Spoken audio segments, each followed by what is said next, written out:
Monday. I got up early this morning and put together just sort of an overview.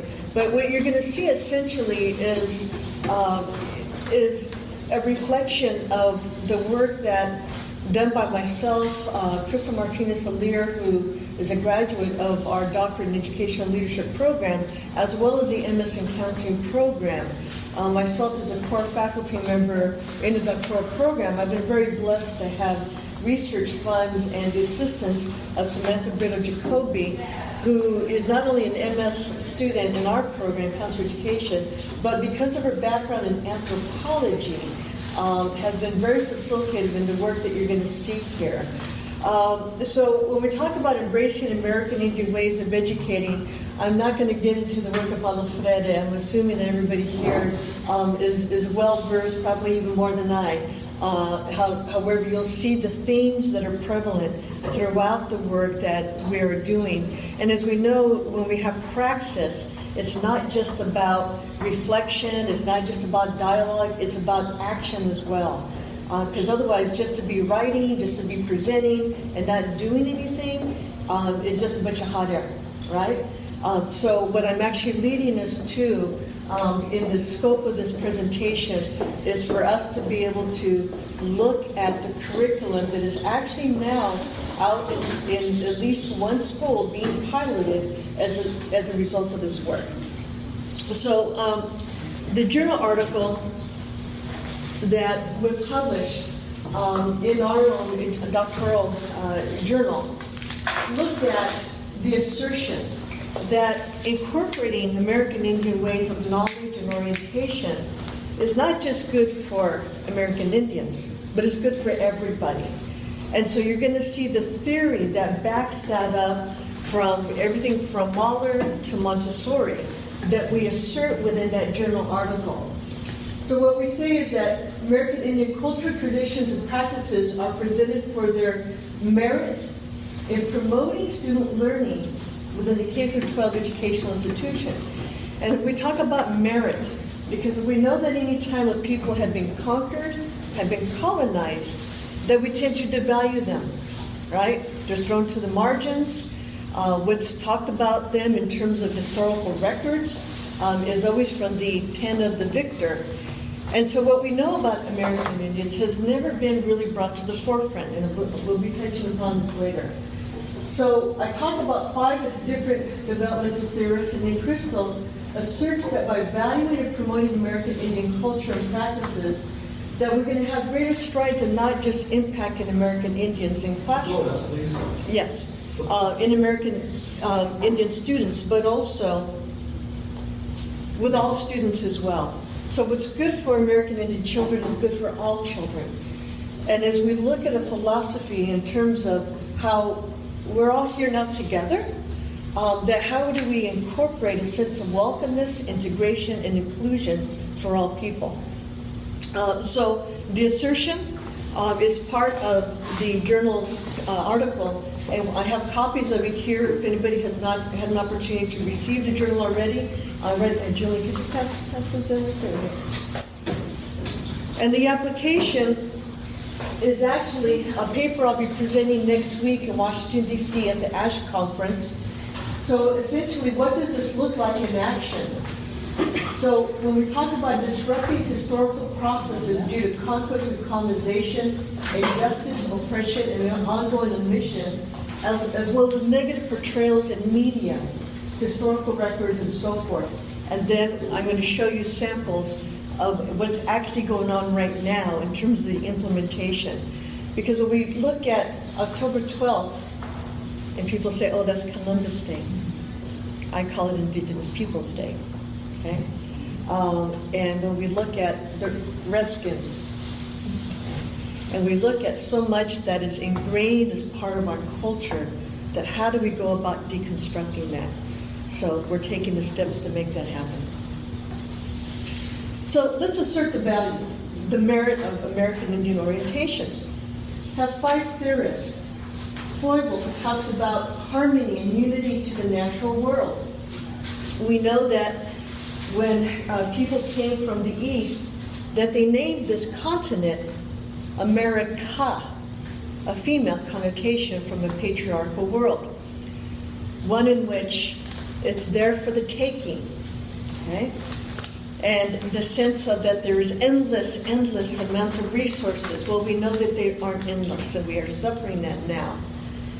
And so if we can enhance the child's sense of self within the world, they can recognize that the importance of living in harmony, and that all the resources that we have, if we don't steward them in an appropriate way, that we'll continue to see the problems that we're having even now, as in climate change and all the other challenges that we're having. Montessori looked at curriculum that placed children in the natural world. She felt that learning in nature produces greater learning outcomes, not separate, but integrated in the world, and not studying about nature through a computer. And so that essence that when you're out there hands-on in the environment, that you're going to be much more connected and engaged with the world once again. Werner talked about the enhancement of children's perceptual capacities. Just looking outside, if you're amongst the hills, the mountains, the multidimensionality, the trees, the depths, and what that does is stimulate the mind. So when you talk about geometry, when you talk about engineering, that what's that like to actually have your hands on something? So when you look at, for example, the Miwok, who construct their own roundhouses, and they actually take apart their roundhouses every generation or so. And not necessarily because there's anything wrong with the roundhouse, but the next generation doesn't have the opportunity to learn how to make one unless they're standing side by side with their elders to learn how to construct one again. What are you using? Engineering principles, geometry, cooperativeness, community, all the elements that we would teach in a class, sitting inside a classroom, maybe with open books and a teacher facilitating, they're learning out in a hands-on activity. And then Erickson talks about the disadvantage of extreme individualism, okay? The sense that it's all about me and only me. When you have cooperativeness, we learn collectivism and interdependence, being able to work together, okay? And the benefits of, if Sylvia knows something and I don't know it, then maybe I can learn from that, and there's reciprocity and our sharing knowledge, and the both of us are better for it because it's shared knowledge and wisdom. And then Mahler, a sense of belonging derived from being in nature. When you look at children who are oftentimes mistreated by their peers, we talk about relational bullying. We look at how children often will even commit suicide at very early ages. That finding comfort and acceptance through being connected to nature in ways that won't deny them, that don't turn them away, that they're breathing in the air, and what they put out, carbon dioxide, is now taken by the trees and given back to them, that there's a connection that promotes that sense of unity. So these are the theories that we discuss in the article. So we talk about application. Now we talk about social justice. So interrupting cultural genocide, because we're looking at how is it that a population that has experienced genocide within their own communities, misrepresentation of their sacred symbols, how do we interrupt all those processes that are now so ingrained in our curriculum, in our culture here in the United States? So in this paper, which we'll be presenting next week in DC, we talked about the Founding Fathers. The Founding Fathers, many people don't even realize, and children aren't taught about, were actually the Iroquois nation. Okay. And Benjamin Franklin, I will give him credit for the fact that he was able to connect with people from the Iroquois nation who were getting very tired of dealing with all these different people who had landed upon their shores and having to deal with them separately, and suggested that they adopt their own confederacy, the model of the confederacy, as a people. And that's what happened, okay? And yet, many children do not learn this, because when Europeans arrived, they had monarchies, they had all kinds of other systems that were actually not very favorable, which is why so many people ended up over here, okay? So So what we have in turn is a system that was taken from the people already here, and that's what we live under now today.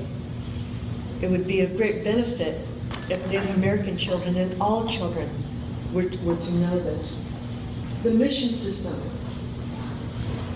In my second book, Speaking from the Heart, I talk about how I was able to learn that within my own family, on my father's side, that my grandparents were born into what's called the encomienda system. And when the Spaniards arrived in Veracruz and the eastern shores of Mexico, they claimed all the lands up to where we're standing now. The encomienda system was essentially a way by which to subjugate the people in what's now called Mexico. And people in turn had to be converted to Catholicism. They had to give up their language and their own spiritual practices. My grandparents were born into this system.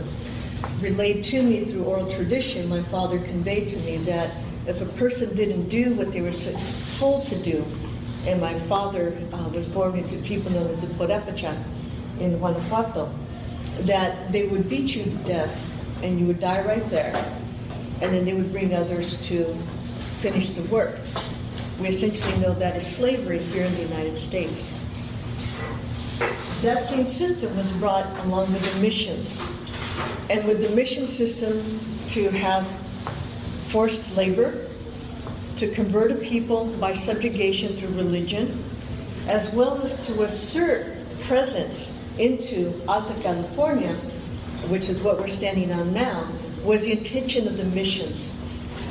The fact that the missions were romanticized is something that our schools have been grappling with quite a bit when our fourth grade teachers have to now have all children create a mission. Okay? And so you can imagine what that's like in terms of asking a child to say, let's build a concentration camp. Or you know what, those twin towers that are on fire, let's replicate that. Not something that we would want to do, okay? Nonetheless, they're a part of our history. And yet, when we ask children to do that, every year in the fourth grade curriculum, we're giving them, once again, a curriculum that mandates oppression and superiority. So with that, what do we replace that with? And that's what we're leading to. The trails and many of the major sites of communities we travel and live on were forged by Native Americans. So when we talk about the De Anza Trail, the De Anza discovered this trail and came up and created the mission system. The trail was already there. Okay, many of the roadways that we take going across the east, going up and down the Americas, were already done. Okay, and merely people just followed the trails and often had Native American trail guides to lead them up this way. So when we look at, and then of course the Columbus myth. In my second book, I talk about retracing the steps of Jack Forbes. Jack Forbes was a professor of Native American Studies out of UC Davis, passed away a few years ago. And in one of his books, he talks about how he had come across this publication, because Columbus was actually a bookseller, and the publication had written on the side how he had encountered these people who came from the West while he was in Galway, Ireland. So I was in Galway, Ireland about 4 years ago, and there is a little monument where Columbus stood, and what had, some people had actually arrived on a canoe from the Americas. So what we can actually say is that Columbus didn't discover America, the Americans discovered Columbus, discovered Europe. Okay, little known fact, but if you get my second book, we talk about it there. And Jack Forbes discusses that as well. So when we look at inserting Native American orientations with primary source data, and this is what we talk about, and this is one of the things that I'm presenting in DC, with a history of intergenerational storytelling, petroglyphs, and pictoglyphs, regional localities whose names reflect the languages of local tribes, there are primary sources that can expand on the role and contributions of Native Americans to the Americas. So what I want to take you to now in terms of what does this look like, is the whole process of dialogue. And when we look at, okay, you're a teacher in 4th grade, 3rd grade, and you've been teaching the missions and you know it's wrong, but what can I claim, what can I say, because I have not been educated in anything different. So how to bridge that gap for teachers and to provide the information that has been vetted and approved by Native Americans, by Native people. So my work with Crystal Martinez-Alir, who many of you know by now, she was just recently elected to Elk Grove School Board. What many people don't know was that she also just accepted a position at UC Davis. And she will be, was it a staff affairs person for the Native American students there at UC Davis, and will be in charge of putting on their annual powwow, their Native American gathering and so forth. So we're very proud of her. So looking at culture responsive curriculum that's inclusive. So the problem for many years is the K-12 system that has reflected a Eurocentric curriculum that focuses on the gold rush and Spanish missions as a beginning of civilization in California. And I moved to Amador County a few years ago, and going through their museums and so forth, and meeting a lot of people who are involved with what they have on display, they're very cognizant of the fact that, yes, we know that life did not begin in 1849, but who are we to tell the Native American story? Native Americans, sacred sites and so forth. We have Chaussee, which is the California Indian Grinding Rock State Park out in Pine Grove. For them, those things that are found, artifacts and so forth that may be at a particular location are supposed to stay there. So you can see this polarities of understanding and perceptions. We want to be able to educate people who are tourists, who come to Amador County. They're coming from Germany, they're coming from China, they come all from all over the world. And what they see is the gold rush era, the 49ers, and a lot of winemaking, okay? Okay. Unless you have a connection with the Native American community, you're not going to have access to the sacred sites or know what's even out there, okay? So how do you access that information? And Saturday, while I was actually in the, right there in Sutter Creek, they have an office of tourism. And for the first time, I actually saw a grinding rock, a portable grinding. It was a bowl, beautiful, that somebody had donated. In Native American tradition, that would actually be blessed and given by the community to people for demonstration, for others to learn from. So how do you now bridge this gap is the question, and that's what I've been running into. How do we address the 4th grade missions project and pioneer days at schools? So we know that multiple sources of documentation speak to the fact that civilization already existed here way before European contact.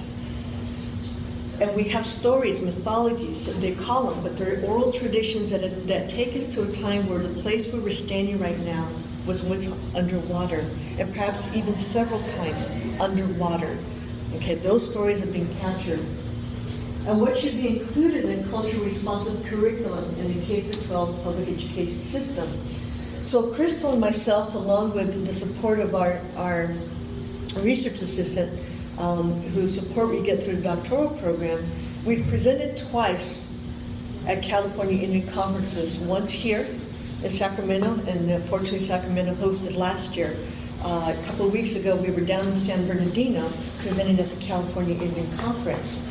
So we're essentially having a dialogue with California Indians about what we're doing. As somebody who's not a, quote, California Indian, but somebody who identifies with my indigenous identity, I understand when I see the presenters speak with sadness, with tears, because for them, what has happened is very recent. When they continue to see the Columbus the pioneer days, the Redskins, when they have their sites desecrated and parking lots built over cemeteries. The examples can go on and on. And it's continuous for them. So reversing this so that, as a title of the conference we attended just about 3 weeks ago called Silenced Voices, that we give them a voice, was for Crystal and I an opportunity to say, this is what we're trying to do. We're trying to get into the classrooms, but we need to know from you what needs to be conveyed and how to convey it. So we've been vetting the material. The proposed curriculum, looking at geography and cosmology of the ancients. And the ancients, because we know that, for example, the Miwok, we can claim them in particular regions where they are now, or the Wintu, the Chumash, the Ohlone, and so forth. However, people move around, okay? We have people who are Irish American, and they're here, but they weren't always here. They were in Ireland, okay? And they come from different parts of the world. Similarly, people here now have been moving around, and they have that information based on a lot of their oral tradition. So the Miwok origin stories, and I'm talking particular to work in Amador County here. Place names, names like Makalami, Consumnus, Calusa. Okay, those are all Native American terms, Tuolumne. And what does that mean? And I would bet you that most children don't even know that those words are derived from California Indians. Their economic, and then of course the archaeological sources, economics and politics, culture and trade. The quote, the Anza Trail. Okay, who's taking those trails? Okay, why is it that we can find shells that you would get from a California coast over in New Mexico? Why is it that you would have feathers that you would find only maybe deep down in Central America and Mexico, up in the California region? People were going back and forth and trading. So, and then of course the contact. So when we talk about the missions, our point of view is to talk about the resistance, the destruction, and of course the accommodation. In the sense that when we talk about California Indians, we talk about Miwok or other tribes, you know what, they're still here. Okay, so they're not some group of people that, you know, here's a grinding bowl, here's a tool, here's an artifact for us to examine, and now they're all gone and we move on. No, they're still here and have retained elements of their culture. So we talk about communities today. Physical evidence of Native American inhabitants. We have access to undisclosed sites in which we can access and learn more about what was written literally on the rocks. In the Sierra Foothills, we have strong physical evidence of California Indians having existed here during times when much of California was covered by a vast sea. Anybody have a sense of when the area that we're standing on was covered by water? How many years ago that was, perhaps? Kathy, you have a sense? Yeah, the late 1800s, we probably still had flooding. It would flood. Yeah, it would still flood in the 1800s. Yeah. Uh-huh. Still flooding. So in essence, when it was all, this was a sea? Google it, or are you going to tell us? Yeah. I have my research assistant looking that up right now, having to uncover that. It's not in our immediate knowledge base, right? It's not in our immediate knowledge base. Are you talking about the whole state or just this area, or? Yeah, this area, so this whole valley, Sacramento, San Joaquin Valley, being completely underwater and part of a sea. Mm-hmm. Yeah. So California Indians not only lived here for thousands of years, so that's how deep their history goes, but left record of their presence and their observations. These are valid sources of documentation, right? Primary documentation. Let's look at the creation story. When water covered the world, only the top of the highest mountain rose above it. The people had climbed up on this mountain but could find no food and were starving. They wanted to go off and get something to eat. When the water went down, all the ground was soft mud. After a while, the people rolled rocks down to see if the mud were hard enough to hold them. When the rocks stayed on top, the people went down to search for food.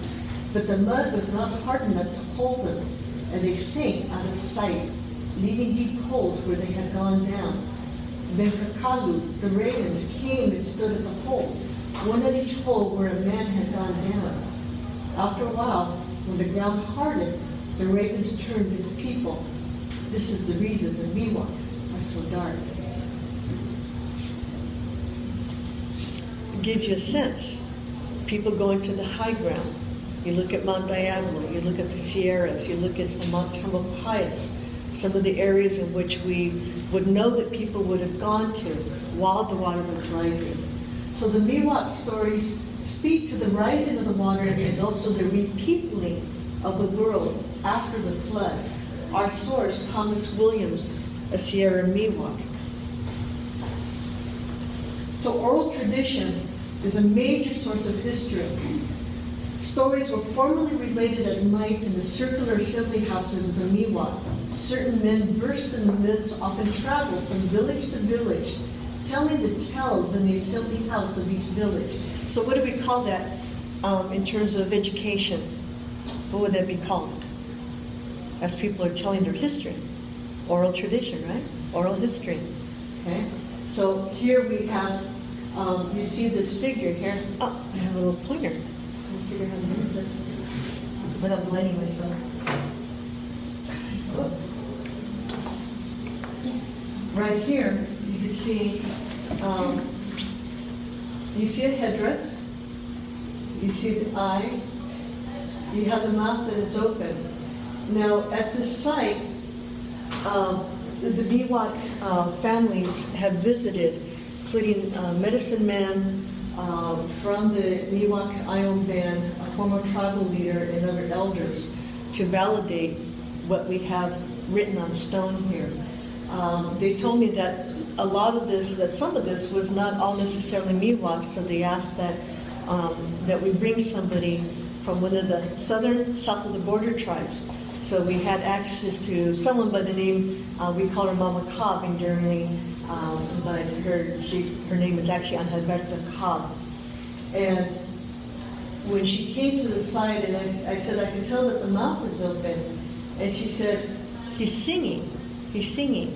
So later, as our research assistant Samantha Breda Jacoby was looking up information related to Miwok traditions and stories and what was captured by some of the anthropologists in the late 1800s, early 1900s, this is where we found this quote here, and this was published. So, certain men versed in the myths traveled from village to village, telling the tales in the assembly house of each village. Such a raconteur was known as an utimpe, a name derived from utne, a myth. Each utimpe was paid for his services, his audience presenting him with baskets, beads, furs, and food. Thomas Williams, who was formerly an utimpe, said the telling of a myth often took all night. Not infrequently, the myth was chanted, hence the singing, the open mouth. Okay? So how would you convey this, right? If you're going to write this on a rock, how would you convey this to future generations? Not infrequently, the myth was chanted. Each myth, whether chanted or told in ordinary prose, was accompanied by the songs of the various characters. For example, in the story of Prairie Falcon's marriage belonged 3 songs, one sung by Prairie Falcon, one by his wife, and one by his mother.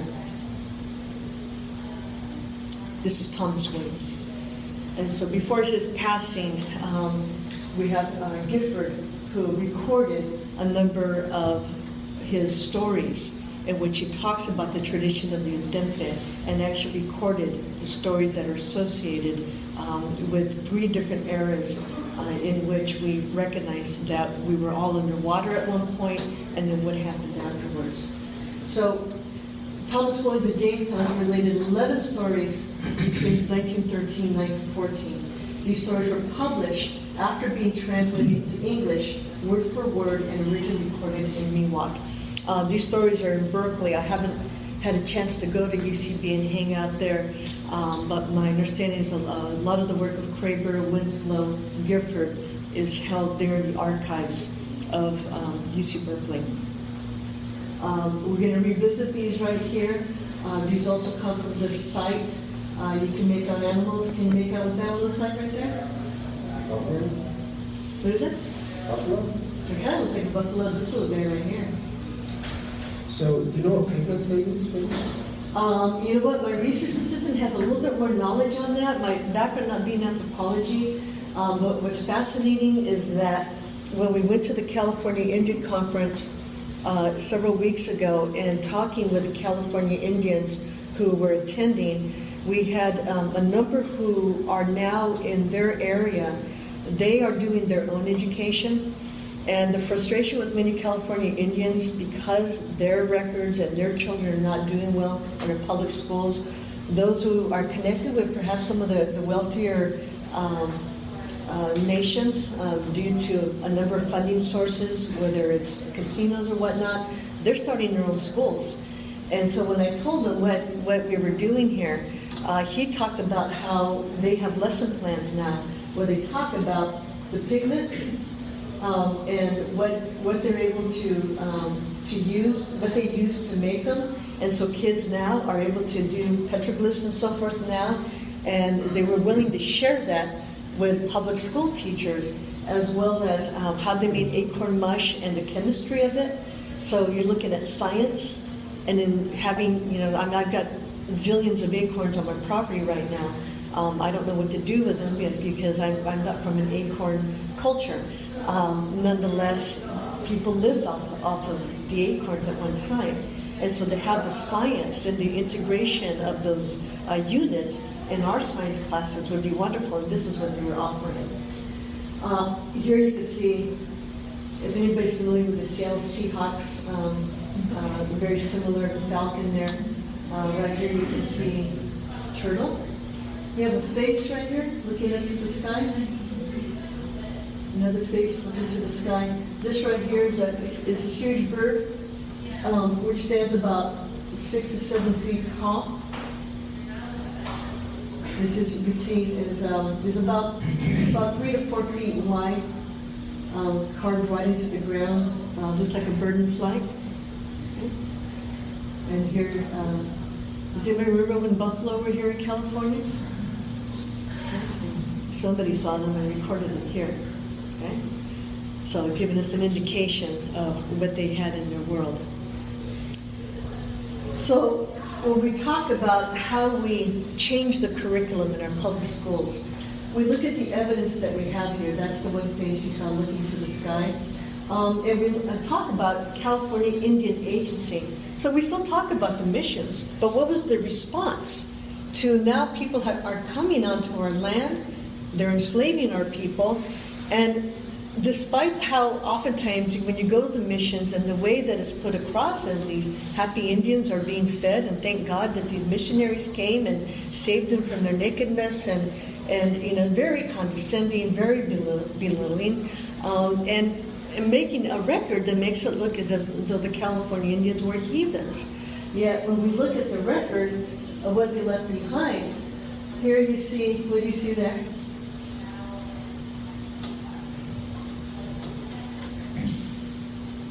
Can we make that up? That's a face, right? What culture would you say that's from?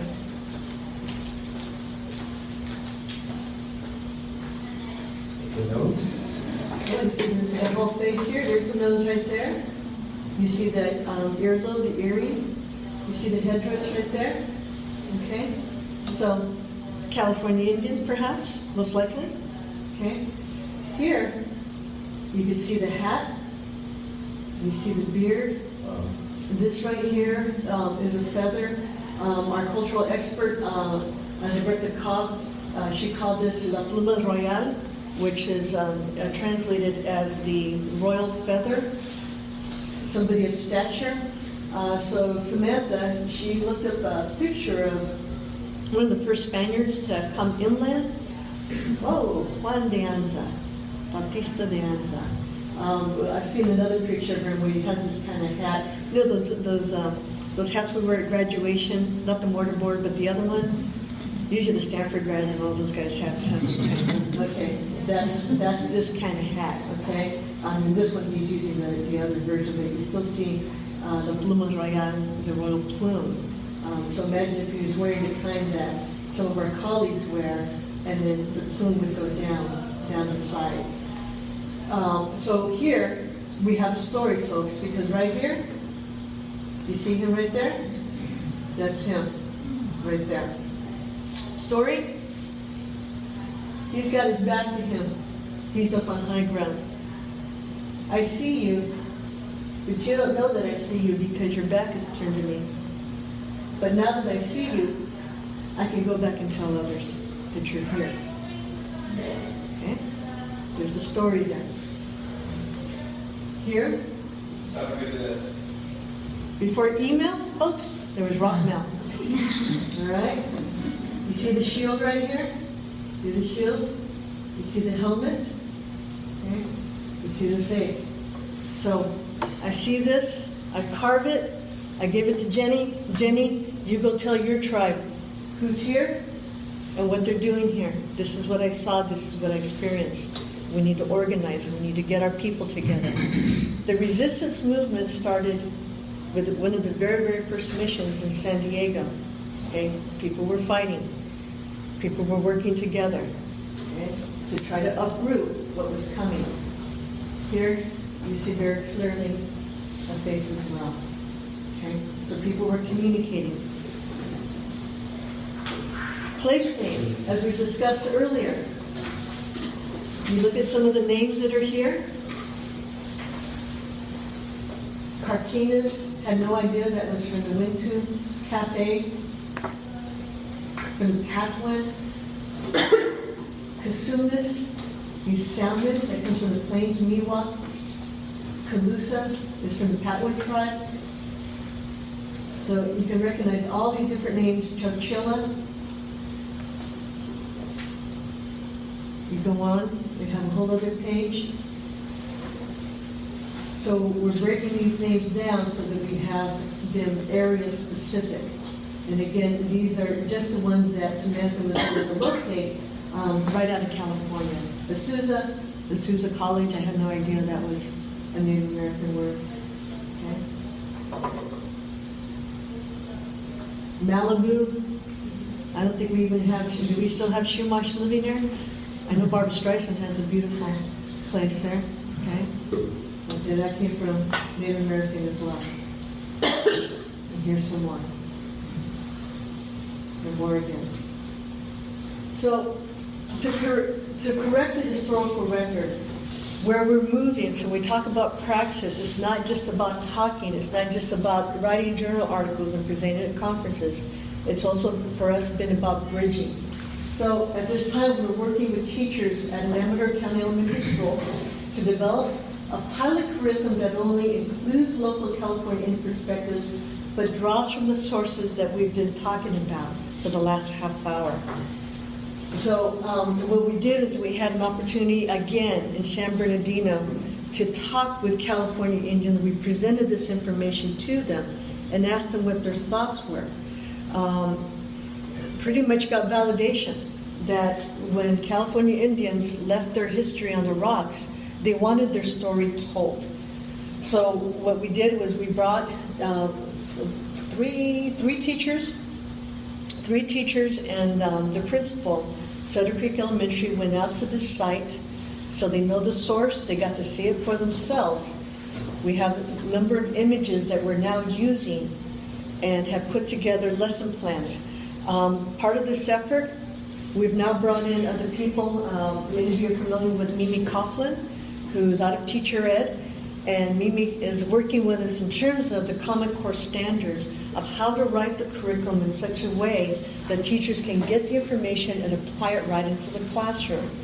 Also have brought in Michelle Lorimore, who we met down in San Bernardino. She's a professor in history, and her specialization in her dissertation, which will be published next year, by Great Oaks Publishing Company focuses on how it is that the missions became as romanticized as they are.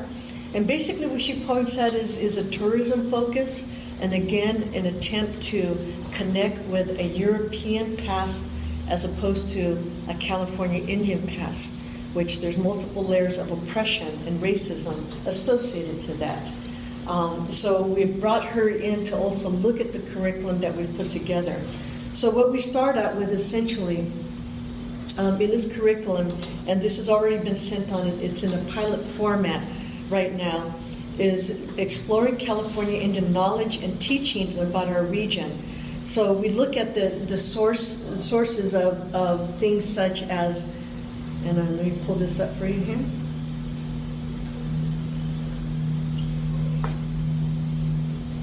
Let me get this right up here. So a petrograph, and you can see here the dyes that were used, the pigments, and you have essentially a figure here carrying some sort of little animal right there. We need to get the picture retaken, it's kind of washed out by the sun.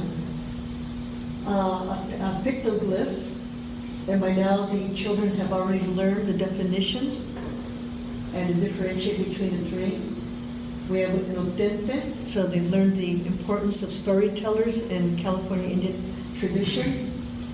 They learned about Thomas Williams. They looked at a clam fossil.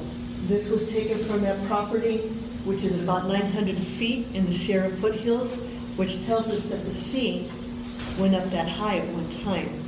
So the children are able to look from the hills and look towards Mount Diablo, towards the west, and try to envision what it was like before there were people other than their own communities who were here, and how long did it take for the water to recede, and what was life like for them at that time. See an interesting little thing right there? Okay. See that frog? You can see salt lanes right here.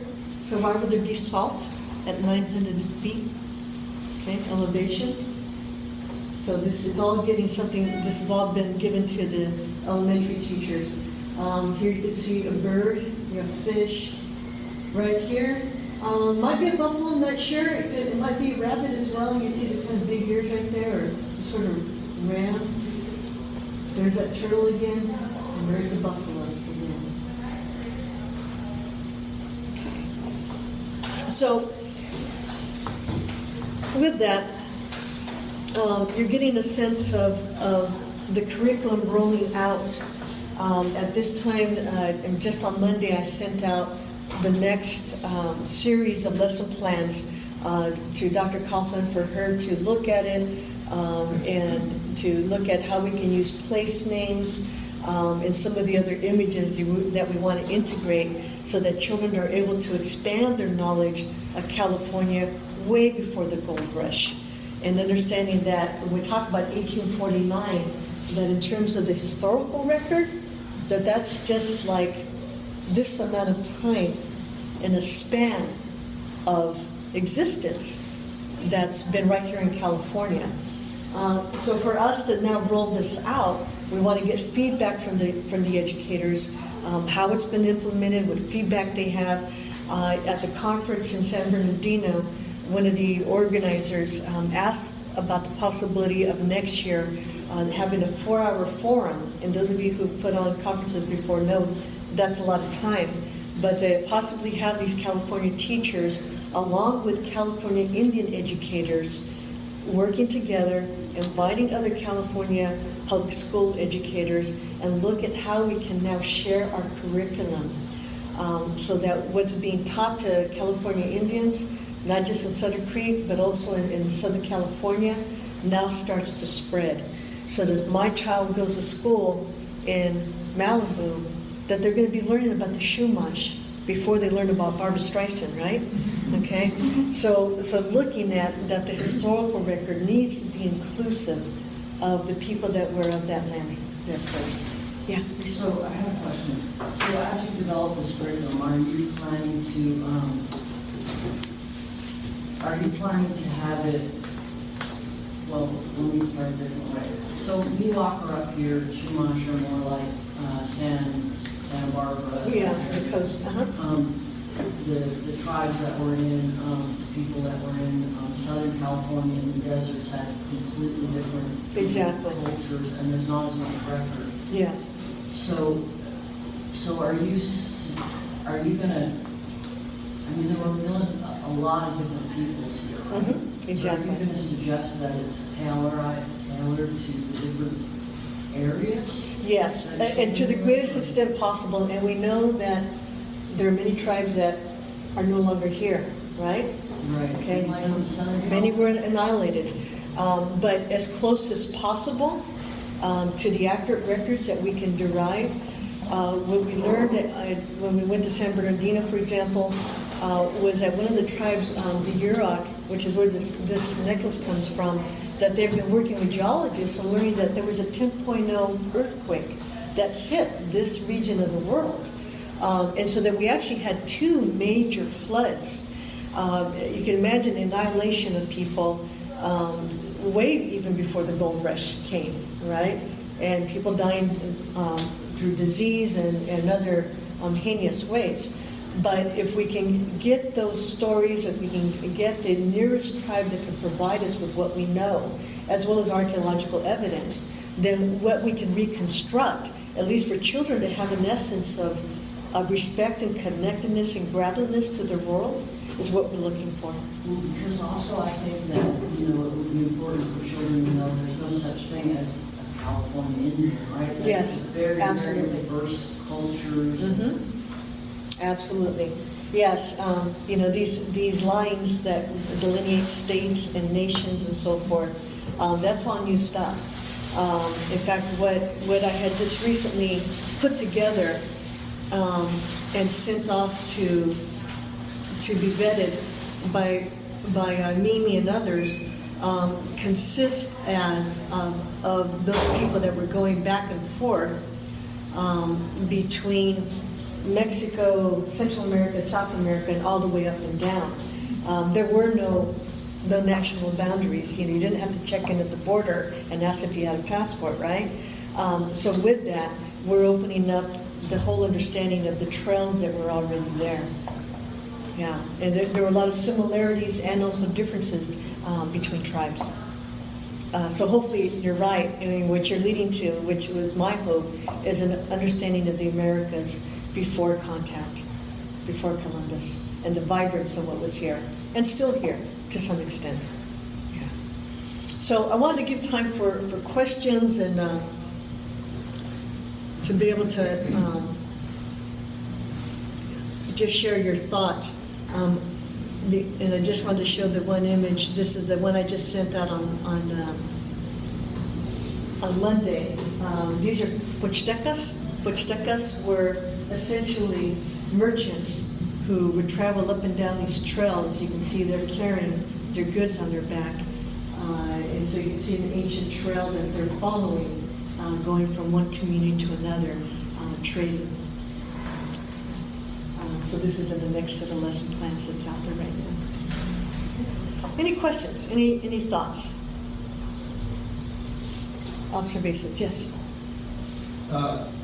Yeah, and as I'm thinking about this, being an economist, being a politics guy, thinking about resources that you can tap into, and it seems like Native Americans now have the resource of casinos. Yeah. Of gaming and making quite large profits and having resources that they are using in many ways to influence politics. Is there any movement to try to approach, Native Americans who own casinos and ask them for donations to get behind an effort like this?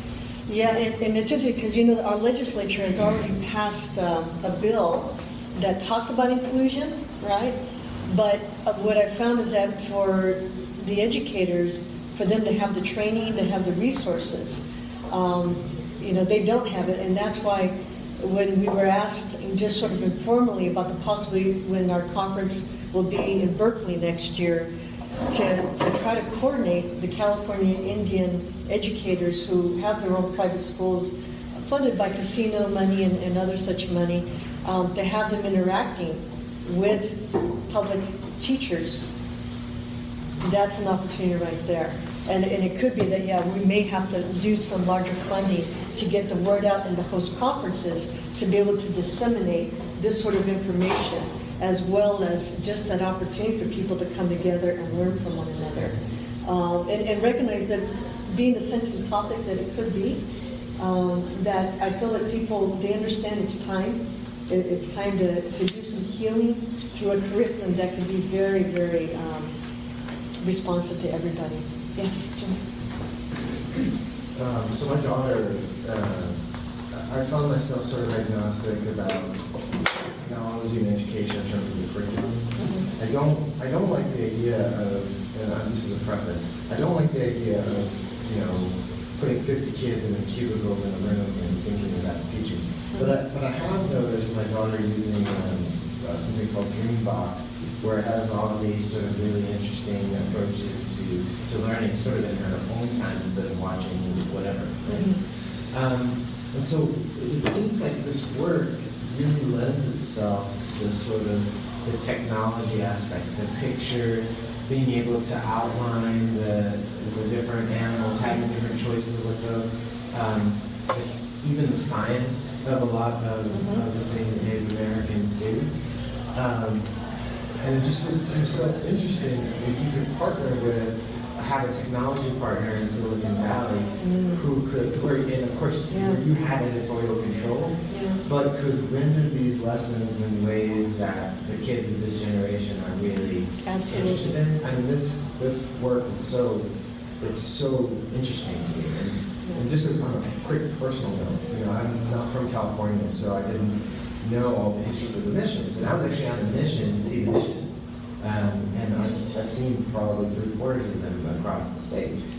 But I had a student, a freshman at Stanford. I used to do freshman mentorship.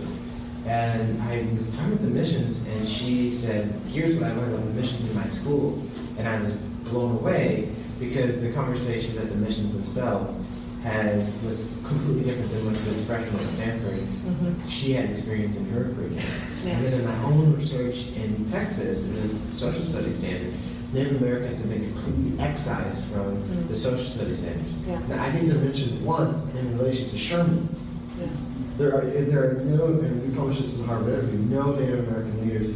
And so I think there is an important intersection here for us in terms of standards, because we thought that centralizing knowledge in terms of standards would somehow be empowering, and all what it's done in places like Texas and others is it's put the histories of our people in the hands of like 6 elected politicians who want to excise the word slavery, they leave out Native Americans, etc. Yeah, and that's the thing, because it continues to be just another abuse on the people who've already sustained quite a bit.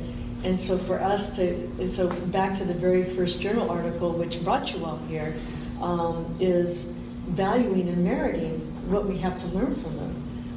And how we put that in the forefront, and recognizing that, for example, the sacred site, we can't give people access to it because, unfortunately, we know that many of the items that you see here, people would put it on the underground market, and it would go for thousands upon thousands of dollars.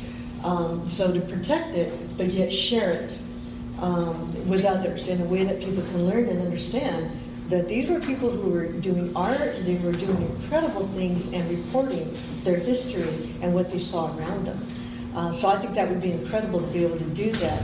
And with that, I know when I was at a dinner on Sunday night with the Historical Association, they talked about wanting to get more artifacts throughout. Right now, that touches in a sensitive area, because the Native Americans who I've come in contact with saying stuff belongs where you find it. You leave it there. And so, but then how do you share that with others? Because you can't be running everybody through like a Disneyland, right?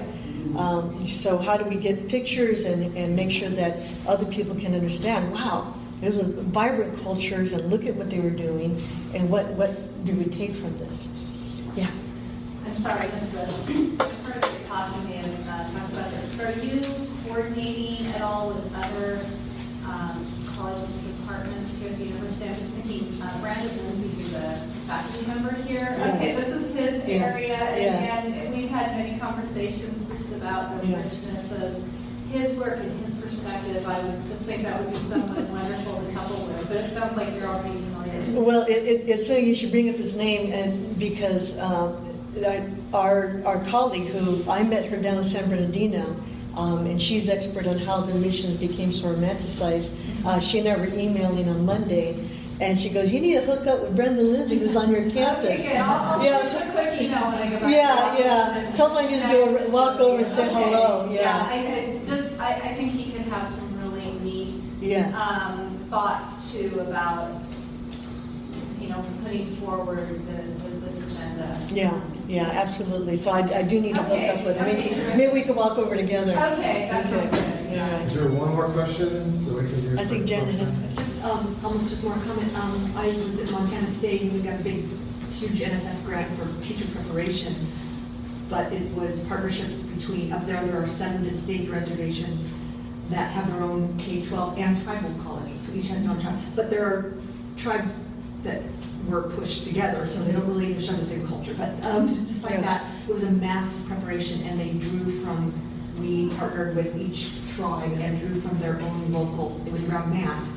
The commonality across all was the weaving and the various tactile activities they did, but the natural environment, in some cases the math would relate to the mountains, in other cases it would relate to the plains, in other cases it would relate to rivers, and it was wonderful because each sort of reservation and the schools were able to develop this curriculum. The problem was when it got to university, we didn't accept that as knowledge.